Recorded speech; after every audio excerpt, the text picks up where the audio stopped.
Every trip is a quest, except when it's not. From How to Read Literature Like a Professor by Thomas Foster. Okay, so here's the deal. Let's say, purely hypothetically, you're reading a book about an average 16-year-old kid in the summer of 1968. The kid, let's call him Kip, who hopes his acne clears up before he gets drafted, is on his way to the A&P. His bike is a one-speed with the coaster brake and therefore deeply humiliating, and riding it to run an errand for his mother makes it even worse. Along the way, he has a couple of disturbing experiences, including a minorly unpleasant encounter with a German Shepherd topped off in the supermarket parking lot where he sees the girl of his dreams, Karen, laughing and horsing around in Tony Vauxhall's brand new Barracuda. Now, Kip hates Tony already because he has a name like Vauxhall and not like Smith, which Kip thinks is a pretty lame of a name to follow Kip, and because the Cuda is bright green and goes approximately the speed of light, and also because Tony has never had to work a day in his life. So Karen, who is laughing and having a great time, turns and sees Kip, who has recently asked her out, and she keeps laughing. She could stop laughing and it wouldn't matter to us since we're considering this structurally in the story we're inventing here, though she keeps laughing.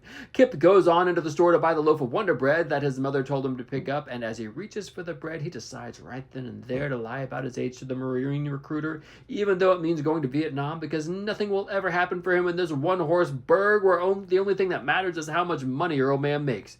Either that or Kip has a vision of Saint Abelard, any saint will do, but our imaginary author picked a comparatively obscure one, whose face appears on one of the red, yellow, or blue balloons. For our purposes, the nature of the decision doesn't matter any more than whether Karen keeps laughing or which color balloon manifests the saint. What just happened here? If you're an English professor, and not even a particularly weird English professor, you'd know that you just watched a knight have a not very suitable encounter with his nemesis. In other words, a quest just happened. But it just looked like a trip to the store for some white bread. True, but consider the quest. Of what does it consist? A knight? A dangerous road? A holy grail? Whatever one of those may be. At least one dragon, one evil knight, one princess. Sound about right? That's a list I can live with. A knight, named Kip. A dangerous road, nasty German shepherds. A holy grail, one form of which is a loaf of Wonder Bread. At least one dragon, trust me, a 68 Gouda could definitely breathe fire. One evil knight, Tony. One princess, who can either keep laughing or stop. Seems a bit of a stretch. On the surface, sure, but let's think structurally. The quest consists of 5 things: a quester, a place to go, a stated reason to go there, challenges and trials en route, and a real reason to go there. Item A is easy. A quester is just a person who goes on a quest, whether or not he knows it's a quest. In fact, usually he doesn't know. Items B and C should be considered together. Someone tells our protagonist, our hero, who need not look very heroic, to go somewhere and do something. Go in search of the Holy Grail. Go to the store for bread. Go to Vegas and whack a guy. Tasks of varying nobility to be sure, but structurally all the same. Go there, do that.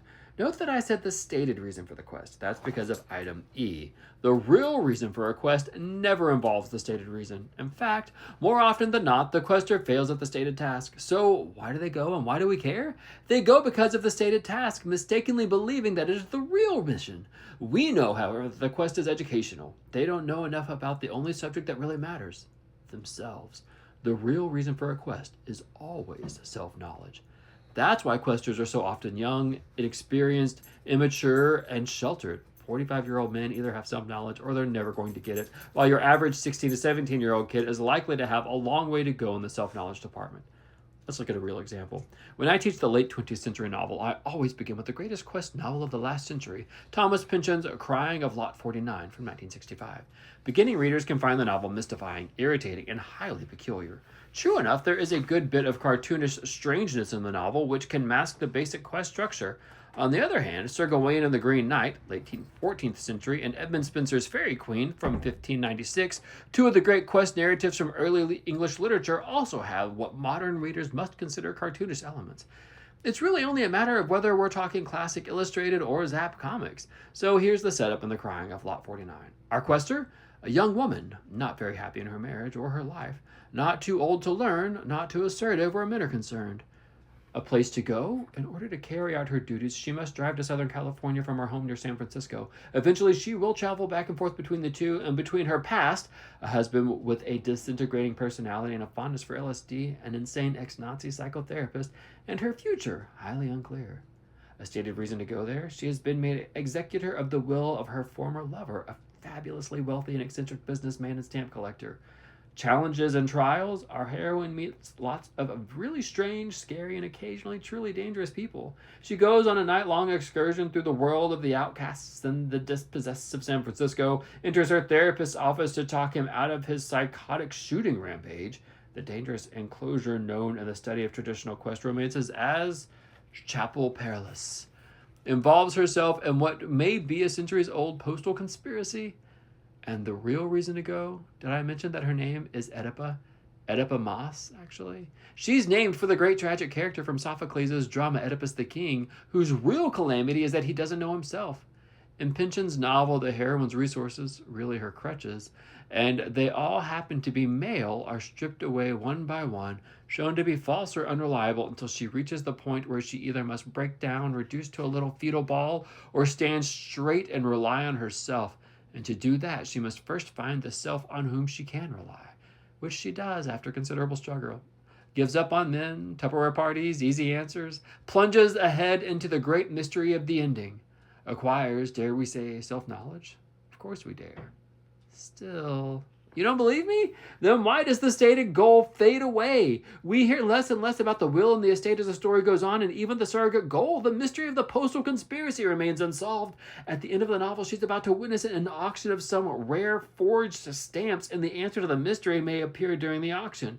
We doubt it, though, given what's gone before. Mostly we don't care. Now we know, as she does, that she can carry on, that discovering that men can't be counted on doesn't mean the world ends, that she's a whole person. So there, in 50 words or more, is why professors of literature typically think The Crying of Lot 49 is a terrific little book. It does look a little bit weird at first glance, experimental and super hip, but once you get the hang of it, you see that it follows the conventions of a quest tale. So does Huck Finn, The Lord of the Rings, North by Northwest, Star Wars, and most other stories of someone going somewhere and doing something, especially if the going and the doing wasn't his idea in the first place. A word of warning: if I sometimes speak here and in the chapters to come as if a certain statement is always true, a certain condition always obtains, I apologize. Always and never are not words that have much meaning in literary study. For one thing, as soon as something seems to be always true, some wise guy will come along and write something to prove that it's not. If literature seems to be too comfortably patriarchal, a novelist like the late Angela Carter or a poet like the contemporary Evan Boland will come along and upend things just to remind readers and writers of the falseness of our established assumptions. If readers start to pigeonhole African American writing as beginning to happen in the 1960s and 1970s, a trickster like Ishmael Reed will come along who refuses to fit in any pigeonhole we could create. Let's consider journeys. Sometimes the quest fails or is not taken up by the protagonist. Moreover, is every trip really a quest? It depends. Some days I just drive to work. No adventures, no growth. I'm sure that the same is true in writing. Sometimes plot requires that a writer get a character from home to work and back again. That said, when a character hits the road, we should start to pay attention just to see if, something's really going on there. Once you figure out quests, the rest is easy.